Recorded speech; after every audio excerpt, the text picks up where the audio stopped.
నా personal experience చెప్పాను కదా, నా పర్సనల్ ఎక్స్పీరియన్స్ షేర్ చేస్తాను చూడండి. అంటే మోటివేట్ అవుతారా లేదా అన్నది మళ్ళీ మీ కాల్. ఇగ్నోర్ చేస్తే చేసేయండి, ఇప్పటివరకు చాలా చేస్తారు, ఇది చేస్తే ఏమవుతుంది కానీ. అయితే నా పర్సనల్ ఎక్స్పీరియన్స్ ఏంటంటే, నేను బీటెక్ అయిపోయిన తర్వాత, నా గ్రాడ్యుయేషన్ అయిపోయిన తర్వాత కొన్ని రోజులు ఖాళీగా ఉన్నా. మా ఫాదర్ నాకు చెప్పాడు, జాబ్ చూసుకోరా, ఒక పని చేయరా అని చెప్పి. లేదు, చాలా రోజులు ఇబ్బంది పెట్టాను, చాలా రోజులు బాధ పెట్టాను. అంటే మన మైండ్ సెట్ ఎట్లుండంటే, అప్పుడు ఫాస్ట్ మైండ్ సెట్ ఎట్లా ఉన్నా అంటే, నేను ఒక దగ్గర ఎందుకు పని చేయాలా, నేనే ఒక బిజినెస్ చేస్తా, నేనే ఒకటి అది చేస్తా అని చెప్పి ఆకాశానికి నిచ్చెనలు వేసుకుంటూ ఉండే. లేదు, ఎప్పుడైతే అంటే అప్పుడు అలవాట్లు కూడా అట్లా ఉండేలేండి. ఎప్పుడైతే మా ఫాదర్ నాకు చెప్పి ఒక పని చేయమని చెప్పాడో, అప్పుడు నా అలవాట్లు ఒకలాగా ఉండే, నా మైండ్ సెట్ ఒకలాగా ఉండే, నా థింకింగ్ ప్రాసెస్ ఒకలాగా ఉండే. వినలేదు, ఏం చేంజ్ లేదు. ఎప్పుడైతే వాళ్ళ మాట విని జాబ్ ఎక్కానో, జాబ్ చేయడం స్టార్ట్ చేశానో, ఇప్పటికీ ఒక 4 years అవుతుంది జాబ్ చేయబట్టి. మీ ముందు ఇంత ధైర్యంగా మాట్లాడుతున్నా నేను, మిమ్మల్ని మారమని చెప్తున్నా నేను.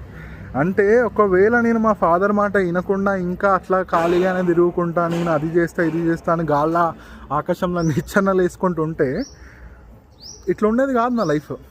అందుకే నా పర్సనల్ ఎక్స్పీరియన్స్ ఏంటంటే సింపుల్, 1 lineలో చెప్తాను చూడండి. పని చేయమని చెప్పాడు, వినలేదు. జీవితం వరస్ట్ పేస్ నుంచి చూసా లైఫ్ని నేను. దీని గురించి తర్వాత చెప్తాను, ఇంకా మనకు చాలా టైం ఉంది డిస్కస్ చేయడానికి, దీని గురించి చెప్తాను. అయితే నా ఎక్స్పీరియన్స్ చెప్తానన్నా సింపుల్ అండి.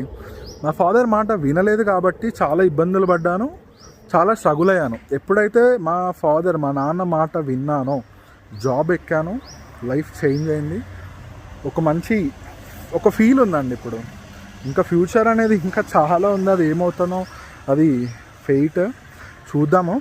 కానీ నా ఎగ్జాంపుల్ పర్సనల్ ఎక్స్పీరియన్స్ కూడా చెప్పాను కదా.